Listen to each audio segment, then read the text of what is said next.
آج کی ویڈیو میں ڈاکٹر اسرار احمد اور شیخ الاسلام ڈاکٹر محمد طاہر القادری کے کچھ وہ دلائل جو کہ ایمان ابو طالب کے اوپر پیش کیے جائیں گے، آپ احباب نے سن کر کومنٹس میں اپنی رائے کا اظہار لازمی دینا ہے کہ بھی آپ کس عالم دین کے موقف کو جناب والا پسند فرماتے ہیں اور آپ کو کن کے بیانات زیادہ متاثر کرتے ہیں۔ السلام علیکم ورحمۃ اللہ وبرکاتہ۔ نوازر سلطانی کی نیو ویڈیو کے ساتھ آپ خدمت میں حاضر ہے۔ تو اس ویڈیو کو شروع کرتے ہیں کیونکہ آج کل یہ سوالات اٹھائے جاتے ہیں کہ حضرت ابو طالب رضی اللہ عنہ کے اوپر کہ وہ صاحب ایمان تھے یا نہیں، انہوں نے کلمہ پڑھا تھا یا نہیں، کیونکہ نبی کریم علیہ السلام کے اعلان نبوت سے پہلے ہی وہ انتقال کر گئے تھے، تو اسی لیے وہ ایمان لائے تھے یا نہیں، وہ صاحب ایمان تھے یا نہیں، اس کے بارے میں علماء کرام کیا فرماتی ہیں۔ ظاہر ہے کچھ لوگ جو ہے ڈاکٹر صاحب کے جناب ڈاکٹر اسرار کے بیان کو پسند کریں گے، کچھ شیخ الاسلام ڈاکٹر طاہر القادری صاحب کے بیان کو پسند کریں گے، لیکن دونوں کے جناب جو ان کے دلائل ہیں وہ آپ توجہ کے ساتھ سنیں اور اس ویڈیو کو آگے شیئر کریں ہر بھائی تک، ہر فرینڈ تک، ہر دوست تک، تاکہ وہ بھی اس مسئلے کی انفارمیشن اچھی طرح حاصل کر سکے۔ جانتے ہیں سب سے پہلے جناب شیخ الاسلام ڈاکٹر محمد طاہر القادری نے کیا جناب والا بیان دیے ہیں، اور اس کے بعد میں آپ کو ڈاکٹر اسرار کا وہ کلپ سناتا ہوں، لیکن آپ سب سے پہلے اس ویڈیو کو توجہ سے سنیے گا، کیونکہ کچھ لوگ الٹے سیدھے کمنٹس کر دیتے ہیں لیکن جناب اس ویڈیو کو مکمل سنتے نہیں ہیں۔ مکمل سن کے بے شک آپ جس طرح بھی پھر کمنٹ کر دیجیے گا، آپ کو کوئی منع نہیں کیا جائے گا، لیکن آپ پہلے توجہ کے ساتھ ویڈیو سنیے گا۔ لیکن بلکہ میں آپ سے یہ گزارش کروں گا کہ سب سے پہلے شیخ الاسلام کا یہ کلپ سننے سے پہلے سب سے پہلے جانتے ہیں کہ ڈاکٹر اسرار نے کیا کہا ہے، کیا بیان دیا ہے اس کے بارے میں، اس مسئلے کے بارے میں۔ اس کے بعد میں آپ کو شیخ الاسلام کا وہ کلپ سنواؤں گا، پہلے آپ یہ بیان سنیے گا۔ ایک مرتبہ ایک صحابی کی زبان سے الفاظ نکل گئے، ما شاء اللہ و ما شئت، جو اللہ چاہے اور جو آپ چاہیں، فوراً ٹوک دیا، اجعلتنی للہ ندن، کیا تم نے مجھے اللہ کا مد مقابل بنا دیا ہے؟ یہ وہ ند ہے، وہ لفظ لا ضد لہ ولا ند لہ ولا مثل لہ ولا مثال لہ ولا مثیل لہ۔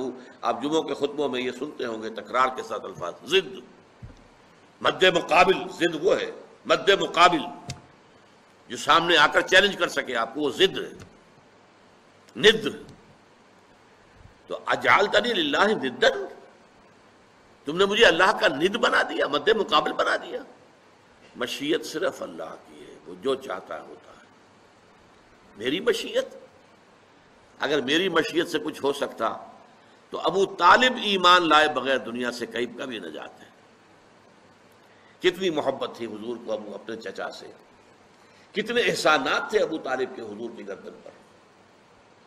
ایک آہنی فصیل بن کر کھڑے رہے ہیں، پروٹیکشن دی ہے، اور پورا بنو ہاشم کا خاندان ہے کہ سردار تھے بنی ہاشم کے، تو بنو ہاشم ان کے حکم سے ادھر ادھر ہو سکتے ہی نہیں تھے۔ قبائلی نظام بڑا مضبوط تھا، اور وہ حضور کا پشت پناہ بنا رہا آخر وقت۔ آخری وقت بھی حضور نے فرمایا ہے، چچا جان میرے کان میں ہی کہہ دیجئے الفاظ اشہد ان لا الہ الا اللہ واشہد ان محمدا عبدہ ورسولہ، میں اللہ کے ہاں جا کے گواہی دے سکوں گا کہ یہ ایمان لے آئے تھے۔ لیکن یہ کہ اس وقت وہ عربوں کا جو ایک خاص ہوتا ہے، ایک اب کیا اسے کہیں، اپنا ایک غرور کہہ لیجئے، ذوم کہہ لیجئے، کہتے کیا ہے کہ بھتیجے مجھے خوب معلوم ہے کہ تیرے دین سے بہتر کوئی دین نہیں ہے، لیکن میں یہ نہیں چاہتا کہ عرب کی عورتیں تانا دیں کہ ابو طالب جو ہے موت سے ڈر کر ایمان لے آیا۔ جی ہاں دوستو، آپ نے ڈاکٹر اسرار صاحب کا وہ کلپ سن لیا۔ وہ کہتے ہیں کہ نبی کریم علیہ السلام کے موجود ہوتے ہوئے جب ابو طالب پاک جو ہے وہ دنیا سے رحلت فرمانے لگے تو نبی کریم علیہ السلام نے فرمایا چچا کلمہ پڑھ لیں، چچا کلمہ پڑھ لیں، تو انہوں نے کلمہ نہیں پڑھا، بغیر کلمہ پڑھے دنیا سے فوت ہو گئے تھے، دنیا سے کوچ کر گئے تھے، دنیا سے چلے گئے تھے۔ تو اسی لیے کاش اگر وہ کلمہ پڑھ لیتے صاحب ایمان بن جاتے۔ تو اسی لیے ان کا یہ موقف ہے، وہ یہ دلیل دیتی ہیں۔ جانتے ہیں شیخ الاسلام ڈاکٹر محمد طاہر القادری صاحب کیا بیان دیتی ہیں کہ وہ ابو یعنی کہ نبی پاک صلی اللہ علیہ وسلم چچا ابو طالب پاک جو ہے صاحب ایمان تھے یا نہیں، کلمہ پڑھا تھا یا نہیں پڑھا، تو کس طرح پڑھا تھا، پوری تفصیلات ویڈیو میں سنیے گا۔ پہلے آپ کہ چچا حضرت ابو طالب معروف روایت کے مطابق وہ آخر وقت تک ایمان نہیں لائے، ایک روایت کے مطابق لے آئے، ایک روایت کے مطابق انتقال کے بعد حضور نے معجزتاً زندہ کر کے کلمہ پڑھایا۔ میں اس موضوع پر گفتگو نہیں کر رہا، اس پر میرے 2-3 جمعوں کے خطابات ہیں، آپ چاہیں تو کیسٹ سن سکتے ہیں، مگر میں وہ روایت لے رہا ہوں صحیح بخاری کی جس کی روح سے انہوں نے آخر وقت تک کلمہ نہیں پڑھا، اس کے حوالے سے نکتہ سمجھانا چاہتا ہوں۔ کسی نے حضور علیہ السلام سے پوچھا، صحیح بخاری میں ہے، حضور آپ کے چچا ابو طالب آخر وقت تک تعدم انتقال انہوں نے کلمہ نہیں پڑھا، کافر رہے، فوت ہو گئے، اس ایک روایت کے مطابق، مگر انہوں نے خدمت حضور کی بہت کی تھی، بچپن سے پالا تھا، خدمت کی تھی، دشمنوں کے سامنے ڈھال بنے تھے، حضور کی خدمت بہت کی تھی، اور وہ کلمہ پڑھے بغیر فوت ہو گئے، تو حضور کیا وہ جو آپ کی خدمت کی وہ ان کو کوئی نفع دے گئی یا نہ دے گئی؟ اس کا کوئی صلہ ملا یا نہ ملا؟ آقا فرماتے ہیں ہوا فی زحزاہ من نار لولا انا لکان فی الدرک الاسفل، صحیح بخاری ہے۔ فرماتے ہیں کہ ہاں خدمت میری کی ہو اور صلہ نہ ملے، یہ کیسے ہو سکتا ہے؟ خدمت میری کی ہو، خیال میرا رکھا ہو اور صلہ نہ ملے؟ میری خدمت کوئی باقی اعمال کی طرح ہے؟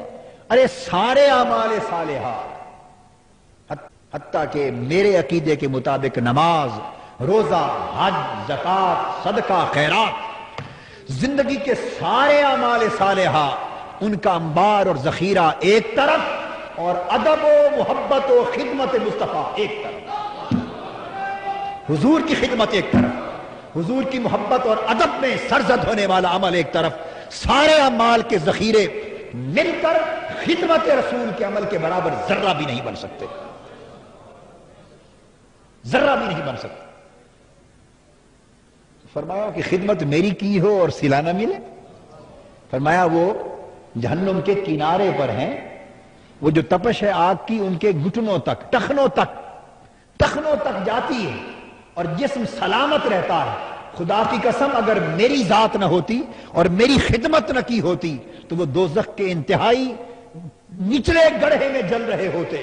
چونکہ میں نے اپنی زبان سے کہا تھا چچا کلمہ پڑھ لو، انہوں نے نہ پڑھا، اس انکار کے بعد حالت یہ ہوتی کہ انتہائی اذیت ناک دوزخ کے گڑھے میں جلتے، مگر وہی میری خدمت تھی جو انہیں اس دوزخ سے بچا گئی۔ دوستو، شیخ الاسلام ڈاکٹر محمد طاہر القادری صاحب نے بڑی دلیل کے ساتھ، معمولی بات نہیں، بڑی دلیل کے ساتھ انہوں نے یہ جناب والا بیان دیا ہے ایمان ابو طالب کے اوپر کہ نبی کریم علیہ السلام جب ان کو کہتے رہے کہ چچا آپ کلمہ پڑھ لیں، انہوں نے کلمہ تو اس وقت نہ پڑھ سکے، بغیر کلمہ پڑھے دنیا سے چلے گئے تھے۔ اس کے بعد نبی پاک علیہ السلام نے جب اعلان نبوت فرمایا تو یہ ایک معجزہ ہے کہ اللہ تبارک و تعالیٰ کے اذن سے، اللہ کی قدرت سے آپ نے اپنے چچا کو زندہ فرمایا، کلمہ پڑھایا، پھر وہ دنیا سے رحلت فرمائی۔ تو یہ مسئلہ کافی جو ہے کم لوگ بیان کرتے ہیں، کم علماء اس کی وضاحت کو بیان کرتے ہیں۔ اصل مسئلہ وہی ہے جو شیخ الاسلام ڈاکٹر محمد طاہر القادری صاحب نے بتایا ہے، یہ حقیقت کے اوپر مبنی ہے۔